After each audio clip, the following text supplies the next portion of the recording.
তো বন্ধুরা, আমরা আরসিবি ফ্যান। আমাদের আইপিএল এর সিজনটা শুরু হয় হাসি মুখে, একটা আশা নিয়ে।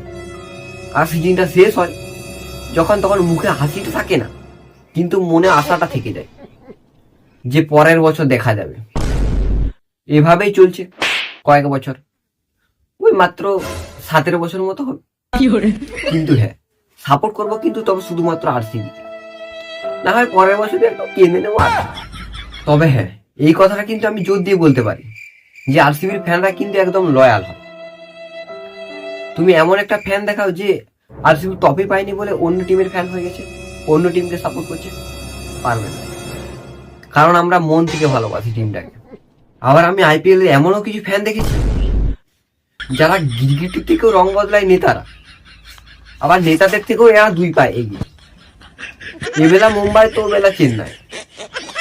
কেউ কেউ তো আবার নিজেই ভুলে যায় আগের বছর কোন টিমকে সাপোর্ট করবে, এভাবে জিজ্ঞেস করি, আরে আমি আগের বছর কোন টিমের সাপোর্ট ছিলাম বলতো?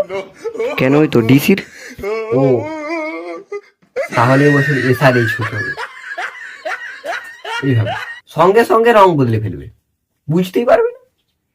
এরা আবার এখানে চুপচাপ বসে থাকে না, কেন ওই টিমের ফ্যান আবার লজিক দেখাবে, আজব ধরনের লজিক। ধরো ও হার্দিকের ফ্যান, হার্দিক যেহেতু মুম্বাইয়ের হয়ে খেলে তাই ও মুম্বাইয়ের ফ্যান। কিন্তু হার্দিক যে বছর জিটিতে চলে গেল, সে বছর ও হঠাৎ করে হলুদ হয়ে গেল, কারণ চেন্নাই টিমটা নাকি ওর খুব ভালো লাগে। তারপর আবার 2024 আইপিএলে হার্দিক মুম্বাই ফিরে এসছে, ও Mumbai support. What a logic ভাই, বাহ। তো আজকের ভিডিওটা এই পর্যন্তই, দেখা হচ্ছে নেক্সট ভিডিওতে।